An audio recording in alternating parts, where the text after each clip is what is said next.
Comenzamos entonces nuestra clase de día lunes de lengua y literatura, lunes 7 de junio, y que hoy día vamos a hacer un análisis del libro Aura, que es nuestra segunda prueba de lectura complementaria, ¿ya?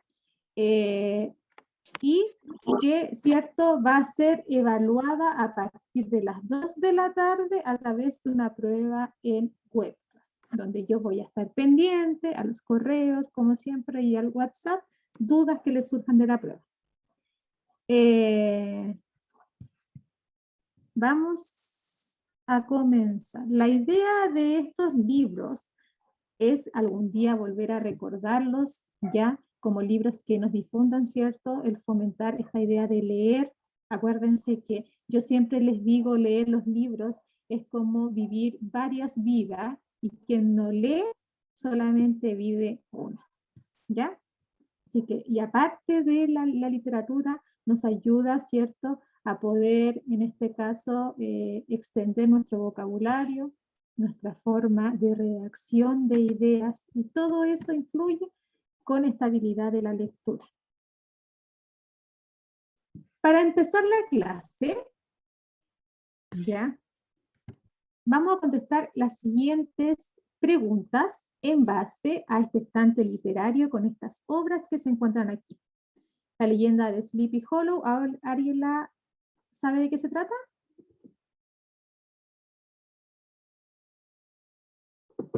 ¿Era el jinete sin cabeza?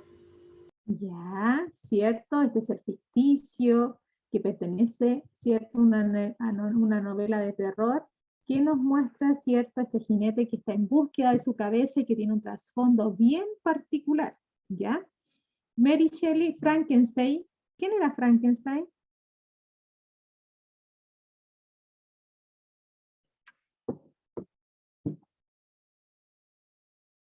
¿Alguien sabe qué era Frankenstein?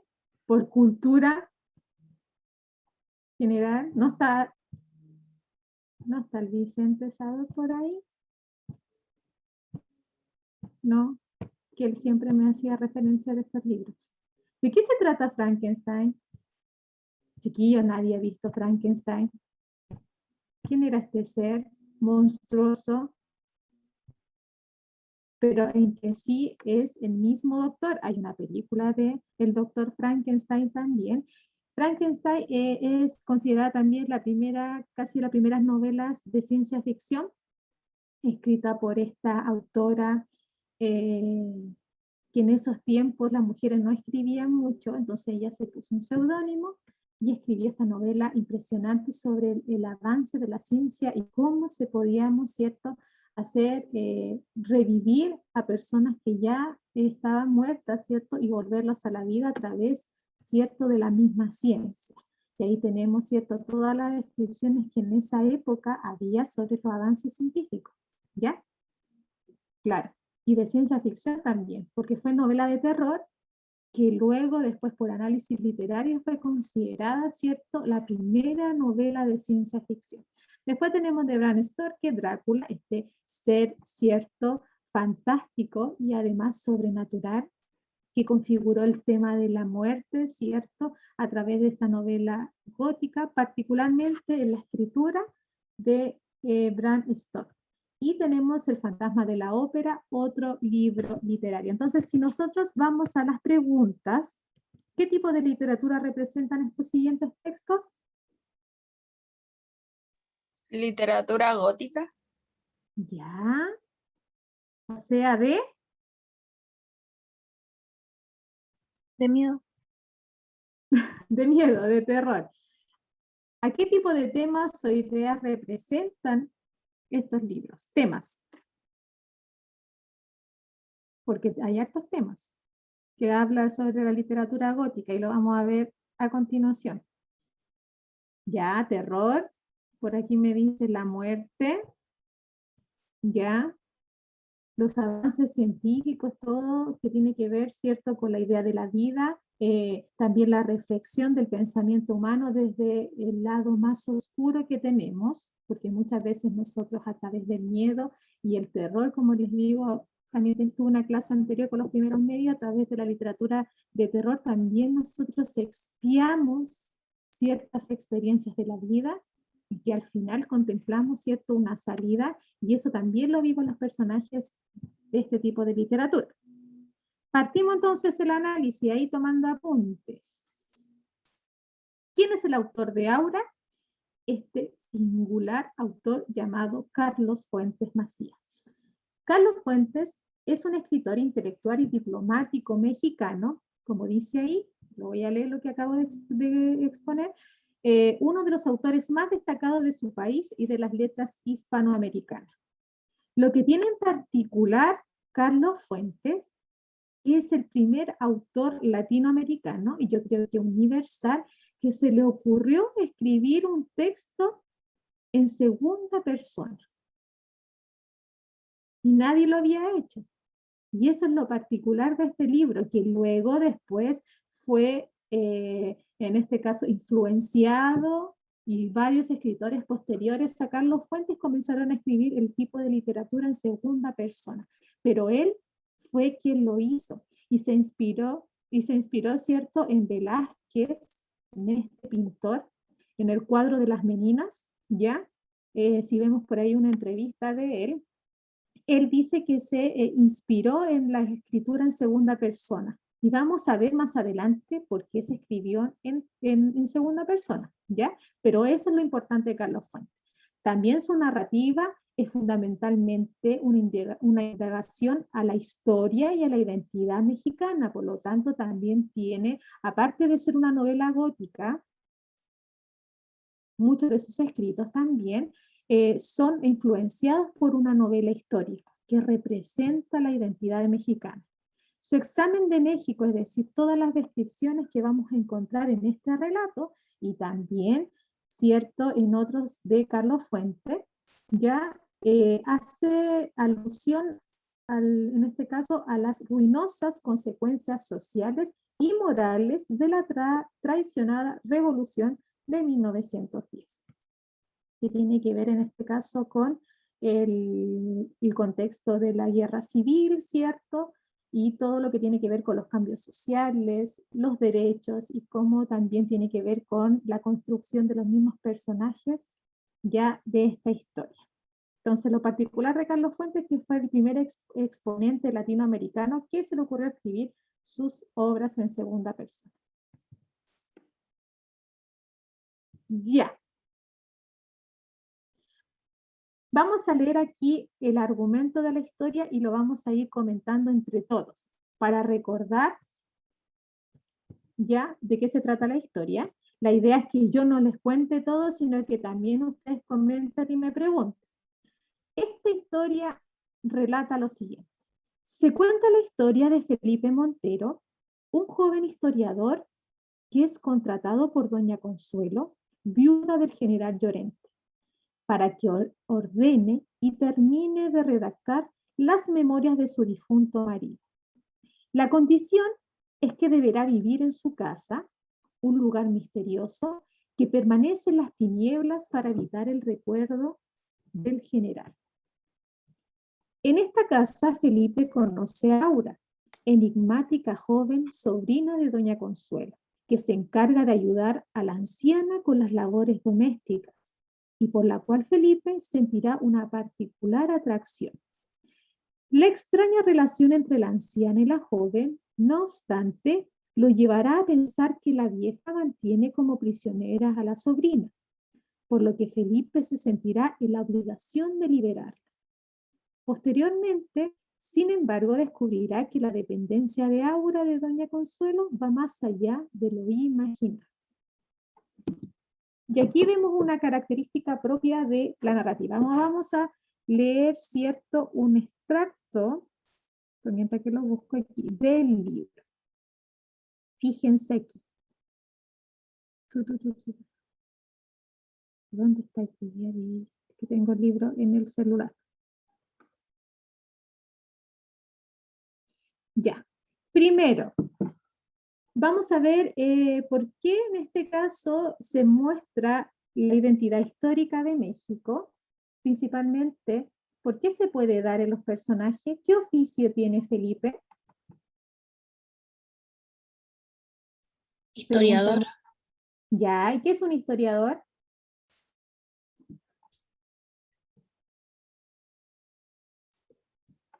¿Alguien me puede decir qué es lo que es un historiador?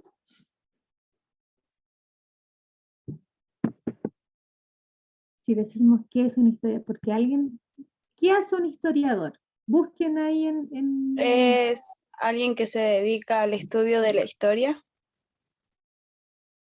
Ya, las raíces y es erudito en el tema.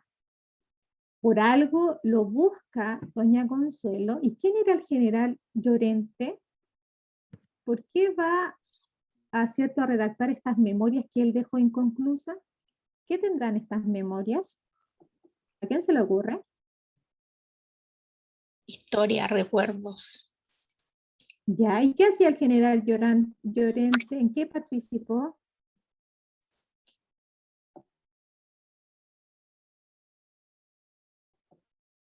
Lo dice ahí, y cuando muchos de los pasajes del libro, Felipe Montero nos cuenta sobre un poco el relato y nos relata un poco sobre estas memorias.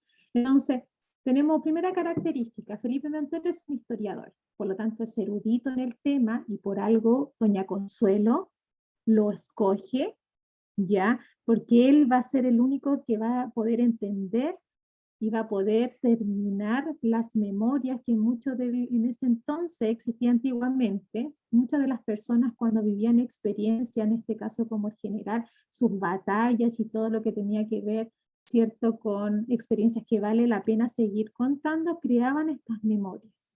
Y estas memorias de este general estuvieron inconclusas. ¿Y quién lo va a terminar? Felipe Montero. Ya contó sobre algunas guerras, me habla Valentina Díaz, muy bien, ya. Dentro de esto, entonces yo quiero saber que por eso, en este caso, Consuelo lo eligió. Y también va a ser importante saber por qué Felipe tiene este perfil y que finalmente va a ser una respuesta a esta historia en su final, ¿ya? Consuelo, en este caso, no vive sola. ¿Con quién vive? ¿Vive sola o con quién vive? Dice la historia ahí. Con Aura. Con Aura. ¿Ya? Y Aura, ¿cierto? Es una especie de sirvienta para ella, ¿ya? En este caso que recibe a Felipe, ¿ya? En esta casa bien particular. Con esta historia que vamos a comentar, que a través de los personajes vamos a ir dilucidando el estilo literario. Ya, vamos a ir recordando los personajes y esto les va a servir para la prueba. ¿Cómo es el general Llorente? Porque ya sabemos de él gracias a las descripciones que hace Consuelo. ¿Cómo era este hombre?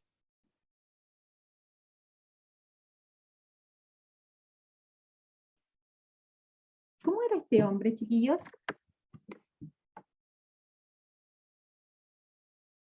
Si alguien cuenta la vida, mucho mayor que Consuelo cuando se casaron, excelente Daniela, ya era mucho mayor que Consuelo, porque Consuelo nos da a entender cómo es el general cuando le comenta el perfil a Felipe, cuando tiene que hacer estas memorias. Ya era mucho mayor, era un hombre cierto, en este caso, era cuando niña cierto se enamoró de él, ya podemos ver cómo será en este caso el perfil psicológico de este general Llorente, un hombre quizás estricto, un hombre bien, en este caso catedrático, un hombre preocupada por su patria, que le incentiva, tiene ideales ciertos políticos, ¿ya? Por aquí me dicen que era francés, ¿ya? Entonces tenemos un perfil general Llorente que va a ser particular porque es él el que refleja este sentido mexicano que quiere expresar también, es cierto, la historia mexicana que quiere expresar Carlos Fuentes en su libro y crea este personaje general Llorente. Si no hubiese existido el general Llorente, no podría haber contratado a Felipe Montero y no podríamos haber conocido ni a Aura y a Consuelo. Por lo tanto, el general Llorente es importante porque en él se refleja la tradición mexicana a través del concepto de él como general. Nótelo por ahí. Consuelo Llorente es la esposa del general y ella tiene algo bien particular. Refleja un lado profundo, incógnito de la sociedad mexicana. ¿A alguien se le ocurre qué es? La hechicería. Súper bien. Los ritos. Acuérdense que los mexicanos son bien tradicionales y son bien religiosos. Acuérdense que el primero de noviembre reflejan el Día de los Muertos y ellos van a comer con ellos en el cementerio, le hacen sus altares, le hacen todo este proceso ritual para poder recordarlos, porque ellos dicen que... ¿Ustedes vieron esta película Coco? ¿O no lo vieron? ¿Quién vio? ¿Quién vio esa película bien? Sí, ya. Fíjense que ahí está la idea de la muerte. Los mexicanos piensan que cuando uno no olvida hacerle ritual a sus propios seres queridos que ya han fallecido y que uno no lo mantiene físicamente como una fotografía, no lo celebra, ¿cierto?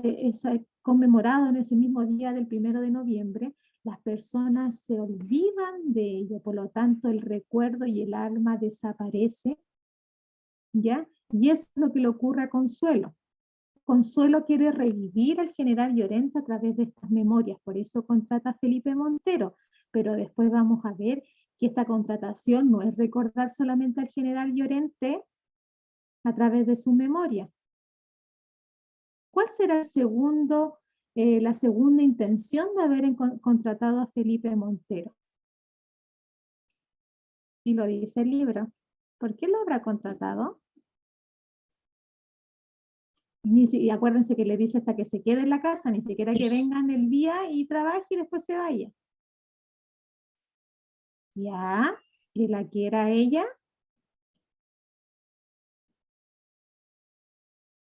¿Qué más? Ya estamos teniendo la Que historia. junto a Aura puedan revivir los momentos de juventud que tuvieron juntos. Ya, Felipe Montero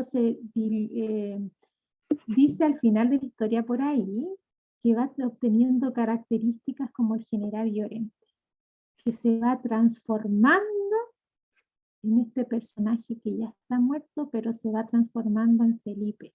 Y eso le está trayendo a Consuelo. ¿Ya? Y también vamos a ver que Felipe Montero, como les dije, tiene características bien particulares porque él va a tener conocimiento de la historia, al igual que también tenía esta idea de escribir como el general Llorente, también Felipe Montero va obteniendo características singulares al mismo personaje, ¿ya? Dice en una parte la señora Consuelo le pide que se ponga de perfil como si quisiera ver sus características, las que son similares al general Llorente. Claro que sí, claro que sí. Fíjense en cómo ella a lo largo de la historia va asimilando, ¿cierto?, de que ella no es Felipe, sino que es el general Llorente. Y ahí va transformándose esta novela porque pasa a ser ya trastocada un poco, misteriosa, llena de rasgos de hechicerías que tiene Consuelo. ¿Por qué hablamos de hechicería y ritos? ¿Qué hace Consuelo en algunos pasajes de la historia?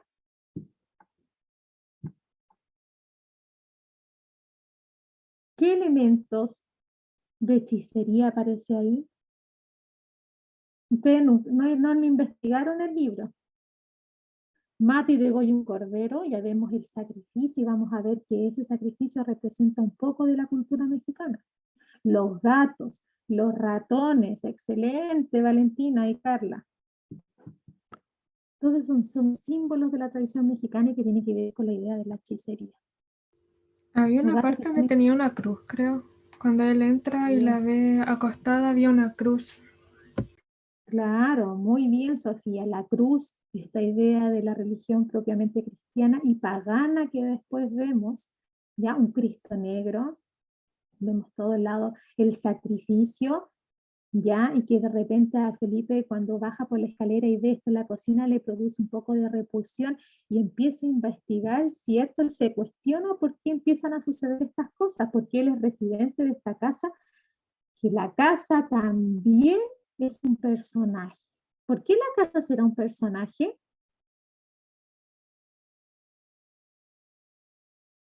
¿A alguien se le ocurre por qué la casa será un personaje?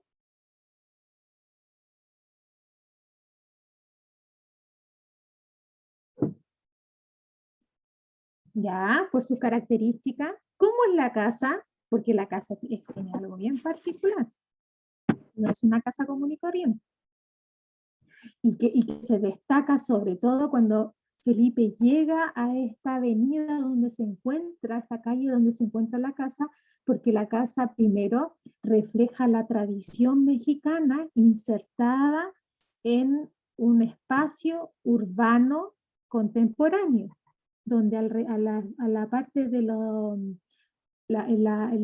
sea, lo que colinda con la misma casa al lado de ella son estructuras modernas, pero la casa se diferencia dentro del espacio porque representa la tradición mexicana. Imagínense estas casonas, cuando nosotros hemos visto películas mexicanas, estas casonas grandes que tienen espacios adentro, tú entras como coloniales también, uno entra a la casa y también ahí dentro tiene, por ejemplo, un jardín. Las mismas salas, por ejemplo, son oscuras, son frías por el tipo de construcción en que están hechos, ¿ya? Y esta casa en principal no es una casa que refleje alegría, esperanza, sino que es una casa que refleja ciertos sentimientos bien particulares que van a estar muy ligadas con los personajes residentes de esa casa. ¿Ya? Por eso Valentina me dice por aquí, es una casa sin luz, los edredones de seda rojo, ¿cierto? Las veladoras en ese caso, y cómo llegaron sus cosas a la casa. Claro, el jardín está lleno de sombras, la casa no tiene luz eléctrica. ¿Qué tipo de luz tiene?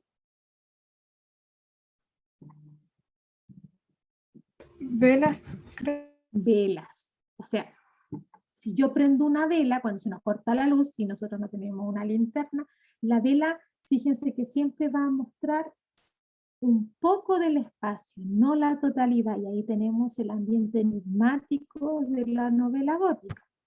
¿Ya? Por eso se elige la vela. Y se iluminan con velas y hay un tragaluz también. Entonces, cuando entra Felipe Montero a esta casa singular de Consuelo Llorente, él entra a ciegas, porque entra por este pasillo donde él solamente con el tacto, y eso es lo que también nos muestra, puede evidenciar dónde está. Qué terrorífico, porque yo no podría entrar a un lugar si no veo nada. Y más encima desconocido, imagínense cómo se siente el personaje. Aparte el personaje nos describe el lugar y a través de su descripción nos produce la sensación y el sentido del olfato, porque empieza a describir lo que huele alrededor, cómo huele esta idea de humedad, ¿ya? A esta idea de polvo que demuestra en esta casa que está ya en ruinas, porque esta mujer representa lo que representa la casa. Y eso lo podemos ver cuando una persona no se siente bien, muchas veces lo refleja de su aspecto físico, su forma de vestir, o también en el entorno que lo rodea. Y eso es lo particular que también nos muestra este libro, cómo la casa refleja lo que está sintiendo los mismos personajes. Esta habitación donde se queda Felipe Montero, que no sabe qué está al fondo, que es bien enigmático porque cada vez que él va describiendo su habitación, él como que siempre nos deja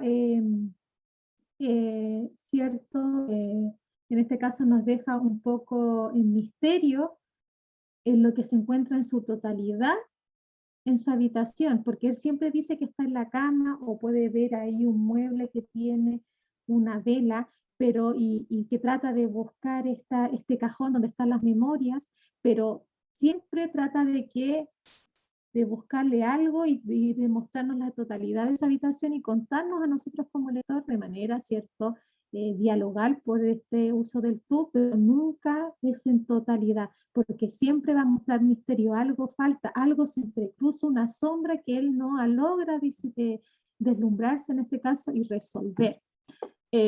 Cuando va a la habitación, ¿cierto?, de esta mujer siempre va a tener una apariencia y una transformación todos los días que la va a visitar, porque la cama tiene una descripción particular, porque la pieza de ella tiene elementos característicos particulares.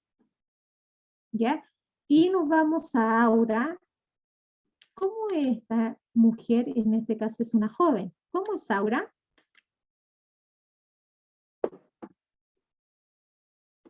¿Cómo es Aura, chiquillos? ¿Alguien me puede decir cómo es este personaje de Aura? Es una mujer bien particular, sumisa, expresa palabras como no la podemos ver, ¿cierto? Ella solamente recibe órdenes, es de ojos verdes, como dice también Carla, pelo negro, callada, con la mirada baja, de ojos verdes, ¿ya? Mira siempre hacia abajo, y es también el motivo por el cual Felipe sigue estando en esa casa, porque él, ¿cierto?, siente una atracción por ella, ¿ya? Y como vemos en el argumento que le expliqué, él se da cuenta que esta mujer, ¿cierto?, está prisionera en la casa por Consuelo, él la quiere liberar, pero luego al final descubre, ¿cierto?, el verdadero motivo de por qué Aura está sumisa a Consuelo. Vamos a seguir. Espérenme. Ya, entonces, como les dije, los personajes reflejan también a través de su forma de ser los ambientes. Tenemos la casa y nos podemos... Yo traté de buscar una imagen cómo podría ser la habitación de Consuelo, que está en la primera imagen. También tenemos particularmente la mesa de donde ellos cenan, y fíjense que siempre cuando se va a cenar, Aura no está. Y si está Aura, Doña Consuelo no está. ¿Alguien se preguntó por qué estaba una y la otra no? ¿Alguien se preguntó eso? ¿Por qué cuando estaba Doña Consuelo, Aura no estaba? Y cuando estaba Aura, Doña Consuelo siempre estaba en la habitación. Y por último, esta idea de estos pasadizos, ¿cierto? Los pasillos de la casa que siempre están a oscuras.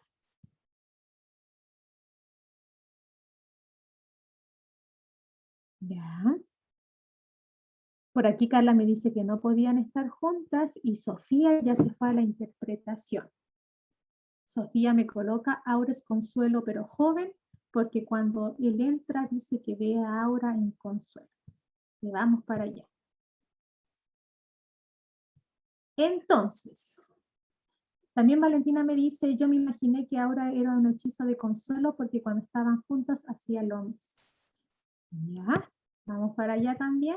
Entonces, vamos a ver que todos estos personajes particulares, estos ambientes y esta forma de escritura que crea Carlos Fuentes en este libro bien particular que es Aura, está influenciado por la literatura gótica que nace a partir de la literatura romántica, no romántica de sentimientos de amor, sino que romántica, ¿cierto?, por la idea de la libertad de la expresión misma de los sentimientos profundos del ser humano, que luego va a trascender al existencialismo, ¿ya?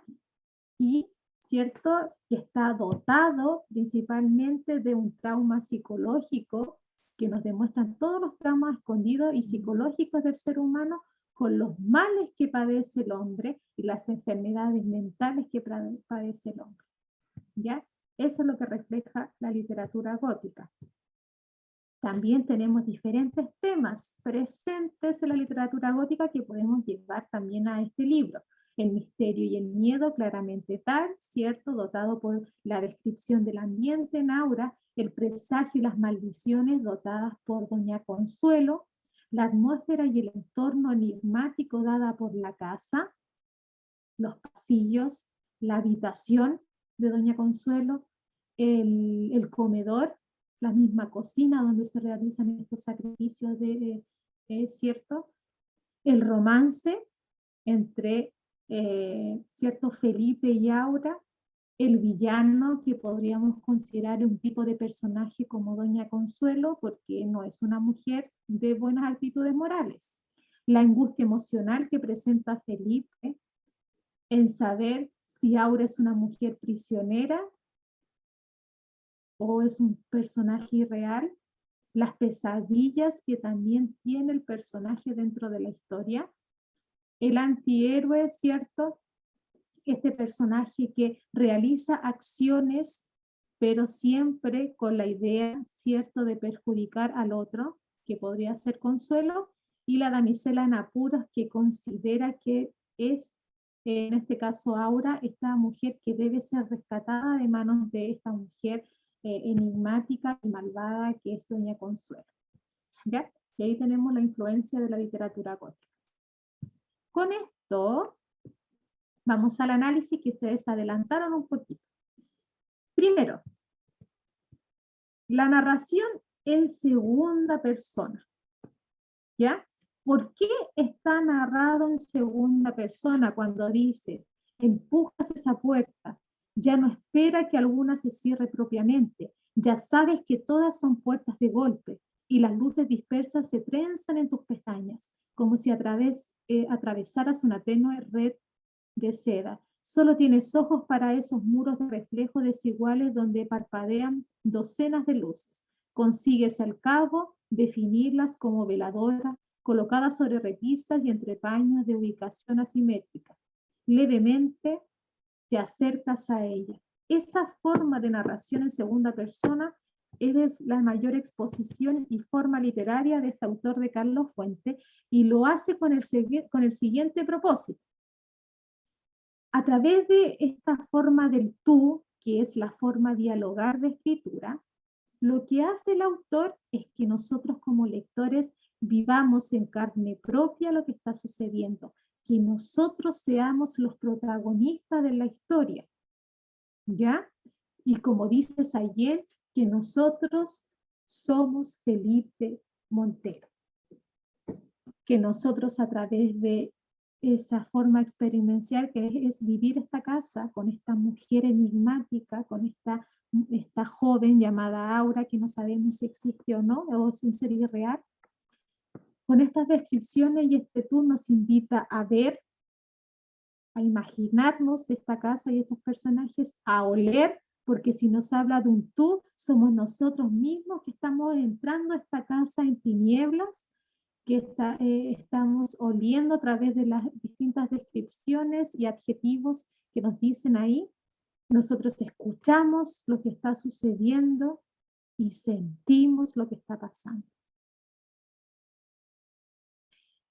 Claro, como dice Valentina, al ser Felipe nosotros somos Felipe Montero, es como que nosotros saquemos conclusiones claramente tal, y esa es la conclusión que cada uno obtiene del final de esta historia. Y las interpretaciones, este es un libro abierto a interpretaciones a través de este tú, pero lo principalmente el tú es porque nosotros somos el protagonista, el lector ideal de esta historia, somos los protagonistas de esta historia, con la forma de redacción, porque nosotros vamos a escuchar, a oler, a sentir lo que está pasando. Es muy diferente cuando uno lo cuenta como el yo, o como lo cuenta, ¿cierto?, de manera enunciativa, como él, en este caso Felipe Montero, en este caso si no está escrito en segunda persona, es un poco más ajeno a lo que está sucediendo. Nosotros solamente leemos acciones de otros personajes, pero aquí es totalmente distinto, en este caso con la forma de dialogar del tú, ya nosotros somos los mismos protagonistas. Y eso es lo que hace enigmático este libro, porque sentimos tanto el efecto estético del misterio, que nosotros queremos llegar al final, y al final nos sorprendimos con las distintas interpretaciones que nosotros le dimos a la historia. El texto posee una riqueza tan considerable, alimentada por todo un mundo hipertextual, que es la tradición mexicana que representa al general Llorente, las culturas y los ritos que representan esta mujer enigmática Consuelo, este ser irreal o verdadero que puede representar Aura. Eso es lo hipertextual, todas las conexiones ajenas que podemos hacer del mismo libro. El autor va barajando sus variadas cartas que combinan lo esotérico, claramente tal, con las acciones que hace Consuelo ahí en la historia, lo gótico, con las características que acabamos de ver, y lo literal. Y hacemos referencia al mundo de la hechicería. ¿De qué color estaba vestida Aura? ¿Alguien se recuerda? ¿De qué color estaba vestida Aura? De verde. Y el verde en la parte de hechicería, ¿qué representa? Y esta es cultura. ¿Qué representa el verde? Cultura general. La fertilidad, ¿y qué más? ¿Qué más? El verde representa la brujería. Por eso Carlos Fuente viste de verde a Aura. ¿Ya? Y dice también que la obra Aura presenta la concepción espiritual a raíz, cierto, del rechazo de la vejez y la aferración por la juventud que se apodera de la belleza física. Consuelo quiere ser inmortal y quiere perdurar este amor que le tiene al general Llorente. Por eso ven Felipe al general y quiere trascender este amor, y lo hace bajo la hechicería, convirtiendo en su retina y en su memoria y en su visión a Felipe como el general Llorente, y crea a Aura como este ser irreal, como en este caso, su proyección cuando ella era joven. Entonces el libro nos hace pensar, ¿Aura es una mujer que existió? ¿O es, en este caso, el reflejo de ella creado por este mundo de la hechicería? Y también dice Carla que busca, como muy bien, busca a Felipe con esta idea de la maternidad, porque ella nunca le pudo dar hijos al general Llorente. Y por eso pone a esta mujer, la crea bajo este enigmático, ¿cierto? Ritos a Aura, con estos colores de fertilidad, y que representa también la brujería y la hechicería, para que se enamore, ¿cierto?, de Felipe y pueda perpetuar esta idea del amor que le tenía el general, y que fueron como cosas, en este caso, ofuscadas y que no pudo realizar cuando estaba con él, con este general, y que ahora a través de la magia lo va a poder lograr con estos dos personajes jóvenes que aparecen en su vida. Y también esta idea de perpetuar la juventud. La obra tiene un valor histórico en primera instancia. Esa concepción espiritual connota la cultura mexicana, haciendo presencia al pueblo maya. ¿Y dónde se refleja eso? En los sacrificios que hace con los animales. Y ahí tenemos entonces una relación hipertextual, es decir, cómo podemos relacionar la cultura con el mismo texto. Y entonces, Aura, como dice ahí, es una novela gótica, corta, escrita por Carlos Fuentes, sensorial, porque a través del tú, en este caso del diálogo de la segunda persona, nos hace nosotros partícipes de la historia, nosotros somos los protagonistas, ¿ya? Es una historia sensorial, misteriosa y oscura. Esta historia está escrita en 1962 y es una de las obras más reconocidas del escritor, altamente referencia y magnífica, y esta obra es una buena lectura para recomendar. ¿Ya? ¿Quién me queda por aquí? Dice, Carla me contaba, por eso siente olor a hierba en el pelo de Aura, porque los oficios del general dice que tomaba hierbas para la fertilidad, claramente, y ahí tenemos descripciones. Entonces, todo lo que yo le he contado, que ya nos hemos pasado un minuto, toda esta idea de la tradición mexicana, de los elementos que nosotros podemos encontrar en la hechicería dentro de los mismos personajes, este final misterioso, que no sabemos si Aura es un ser irreal, que en este caso creado por Consuelo para poder perpetuar este amor que no fue concedido en totalidad, como en este caso darle hija al general Llorente, quedó inconcluso, como este personaje, en este caso es representado por esta casa, que también pasa a ser un personaje, ¿cierto? Transforma esta particular novela. ¿Ya? Espero que les haya gustado y espero que les vaya súper bien en la prueba. Dudas o consultas que tengan de la prueba, me escriben. La prueba va a estar activada a partir de las 2 de la tarde. Tiene preguntas de desarrollo en base a las relaciones hipertextuales. Vamos pensando, si tienen tiempo ahora, vayan investigando la web. ¿Qué elementos simbólicos representa esta obra de Aura o se encuentran en Aura? ¿Que la prueba? No, ahora voy a subir el PPT de esto. La prueba después de las 2, porque ahí terminan las clases. ¿Ya? Eso, chiquillos.